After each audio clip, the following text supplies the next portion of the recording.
Hi, everybody. Hello, I'm Ryan. I'm Bethany. And we are Ryan and Bethany Board Game Reviews. And today we'll be talking about Quests of Yore Barley's Edition. And this is designed by Matthew Ruther, Jamison McDaniel, and Rob Renetzi.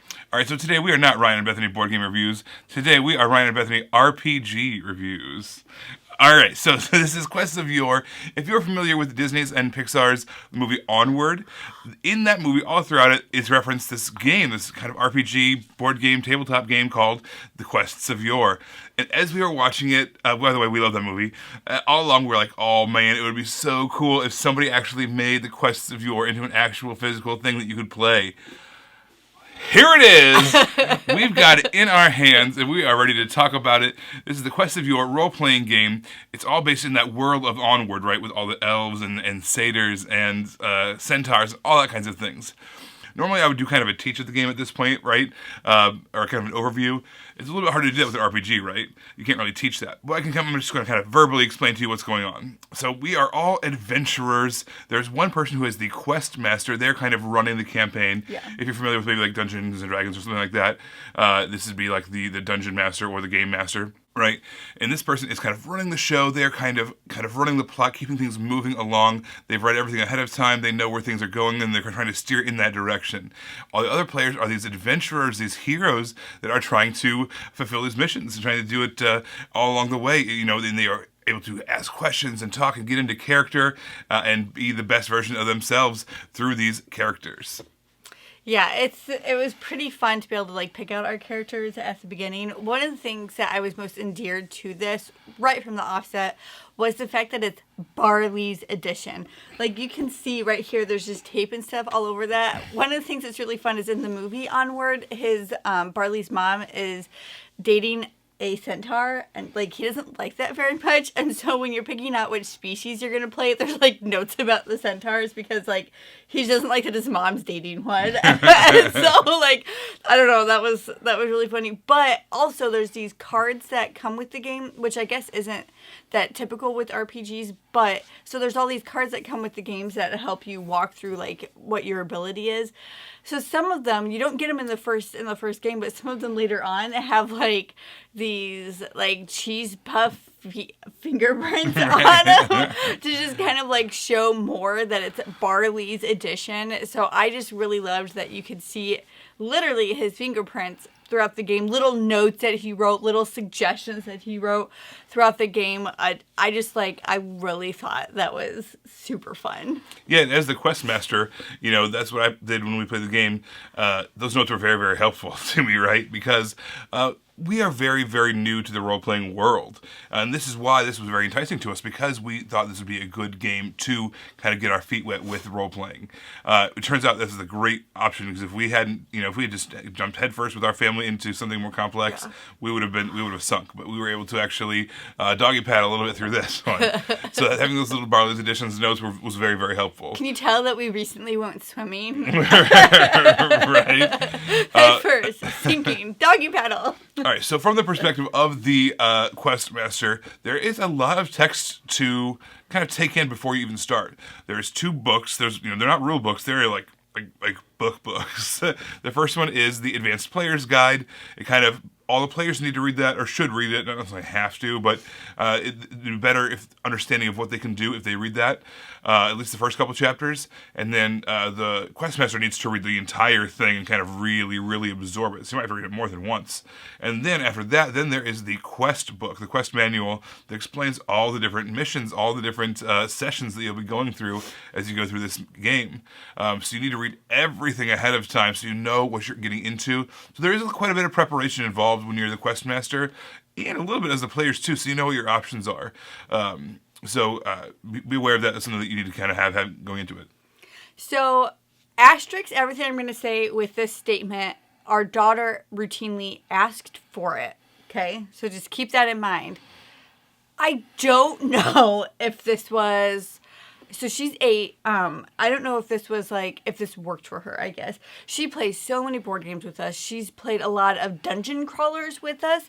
And they have kind of role-playing elements to them a little bit. Yeah, so I thought that this would be like it would just shoehorn in, but for some reason there's a disconnect, and I'm not exactly sure where it was. Like maybe the open-endedness, like she could come up with this really cool plan or strategy, but like it doesn't matter if you don't roll well enough. There's just, I don't know. She wanted to play it, but there was just a disconnect when we were playing with our 8-year-old. It felt like, you could come up with anything you wanted, any solution that you wanted to, but then you had to execute it as well by rolling the dice. Yeah. And then sometimes you just get a really, really bad roll. And then, as the quest master, you have a little bit of room for error. You have, you accomplished it, but you tripped along the way, or whatever it is. You have some... And you only have so many abilities, you can't do everything, especially when you haven't built up your character yet. And I think like wanting to be able to do everything right away, but your character is like a brand new adventurer, you can't do that yet. It was a little challenging. Yeah, if you're rolling a natural 1, no matter what, you kind of have, as a questmaster, you have to say whatever they said was a failure, and find another way around or whatever. And that was like really hard for her to grasp, right? Yes. Yeah. Another thing they say is this is kind of based off of, you want 4 adventurers. Yeah. And so that wasn't necessarily an option for us. So that made it a little more challenging as well. You don't have the variety of skills out there. It was more just a few of us bouncing off of each other instead of a full, well-rounded adventuring party. So that might be a little bit on us too. I would suggest if you have the availability of having 4 adventurers plus a questmaster, do it that way, because I think you're going to get a lot more satisfaction out of it for all the players.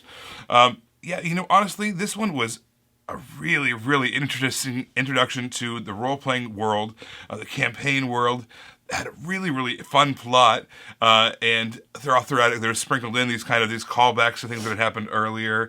There's some twists along the way, which I'm not going to spoil at all, but I really enjoyed the plot of this. I think it was really well integrated into the Onward world, where you had all of those things that you'd seen prior, the devolution between where unicorns used to be, or these Pegasus where they used to be, and now they're these trash, raccoon kind of creatures. And by the time Onward happens, so it's really fun to see kind of those little Easter eggs and things happen throughout the game.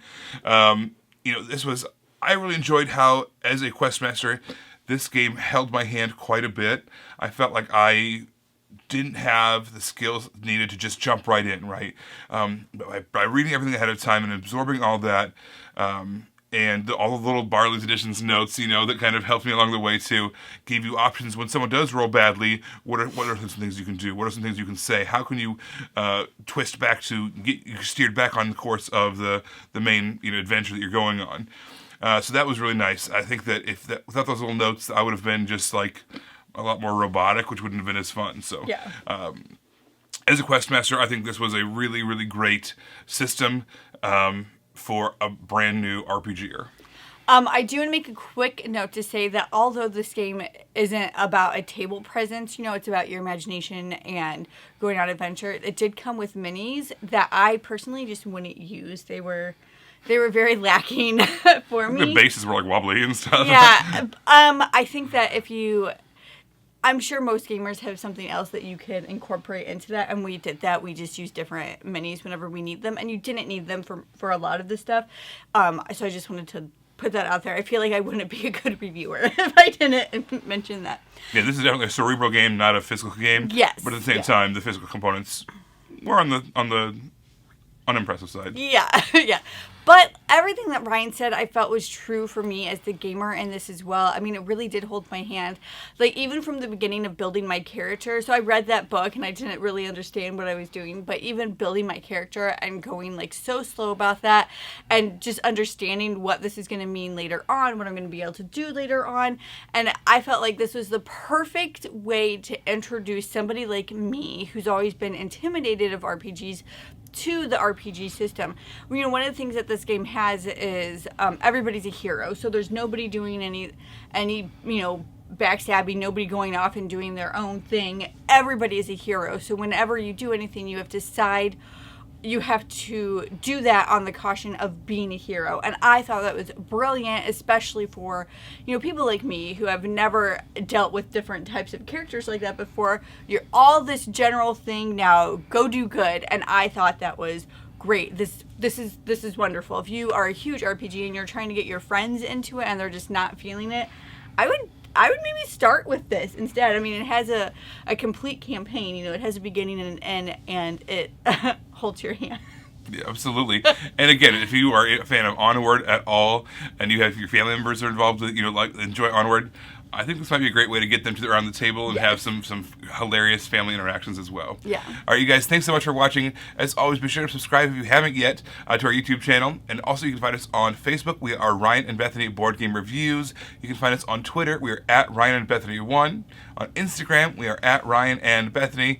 And hey, guess what? We are on TikTok now doing some silliness. So be sure to join us there. We are at Ryan and Bethany. Bye, everybody. Bye, guys.